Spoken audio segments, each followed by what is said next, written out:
What to play? I'd move for something retro, but I don't know. All these games I don't know what to play? Huh. What's the silver cartridge here? It's in between F's. It's gotta start with an F. Ah, Firehawk, huh? Well, those unlicensed doohickeys from Camerica. With the weird switch in the back. Alright, let's pop this in and check it out. In Firehawk, you play as a helicopter pilot who is tasked with completing a few missions to save the country of Latvia from a united group of drug barons. Well, now we know why it wasn't endorsed by the Big N. As an American gunship pilot, it's your goal to extract all the paratroopers that were dropped into Latvia. This, of course, won't be easy.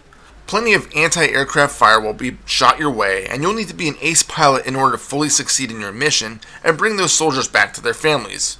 Fail and, well, you'll be dead too. The game is primarily an overhead shooter, in which you have a fairly large, open map ripe for destruction. Your goal is to find the paratroopers that are trying to wave you down, and pick them up. This can be done easily by following the arrow that doubles as your target indicator. It will always point towards one of your allies that need to be rescued. However, there may be reasons not to follow it.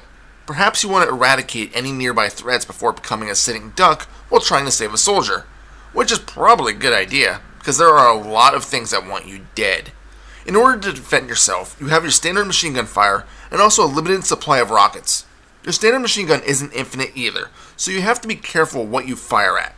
When firing, the machine gun fires across the screen in the direction of your target, whereas the rocket lands where the target is actually pointing.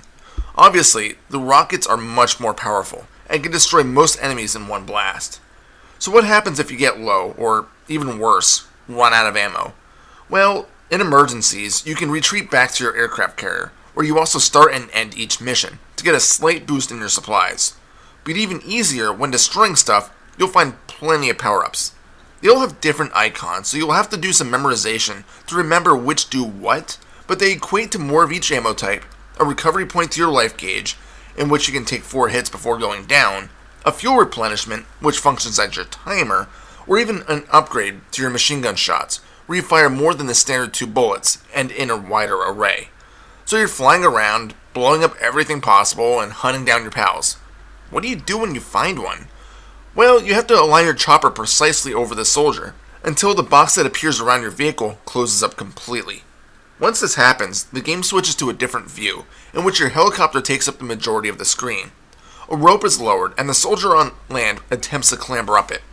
All while this is happening, enemy choppers will harass you by flying by your aircraft and shooting it up. To prevent this, you press A or right to shoot the right turret, or B or left to fire the left. All you have to do is press the corresponding button when the appropriate target is over one of the enemy aircraft. It may seem simple, but some of the enemies will approach at a similar time, and you have to be quick to shoot them down.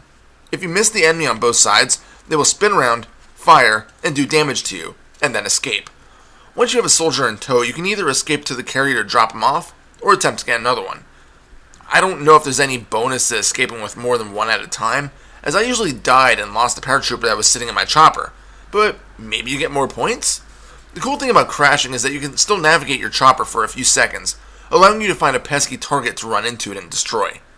As far as I know, this is all there is to the game. Granted, no matter how hard I try, I can't get past the third mission. I'm probably just bad at the game, but I tried. I just get trigger happy and destroy everything around before picking up a troop, but I'm thinking this may be the wrong mentality. Oh well. Part of this may also be due to the control of the game. This isn't a negative mark against it, it's just something that you may not be used to. The chopper contains momentum when you're flying around, so when you try to change direction, you'll notice what seems like natural physics to the movement. It also picks up speed quickly, so maintaining precise movement may be a bit of a challenge. The graphics of the game are fairly impressive. There's loads of detail on the helicopter, and the main meat of the game, taking place in the overworld, looks clean and colorful. There's also some cool parallax scrolling in the side view when you're picking your allies up, if that's something that you're really into. As for the audio, it's that typical Camerica / Codemasters NES fare.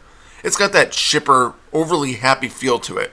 However, no music plays during the mission itself. That is somewhat disappointing, but at least what exists is good.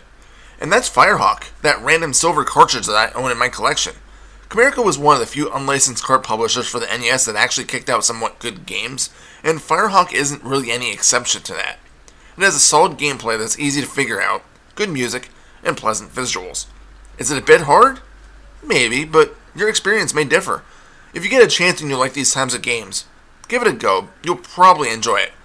It may not break any molds, but it's still a competent and fun way to kill time. Final score? 5 out of 7. This is Reaper. Happy fragging.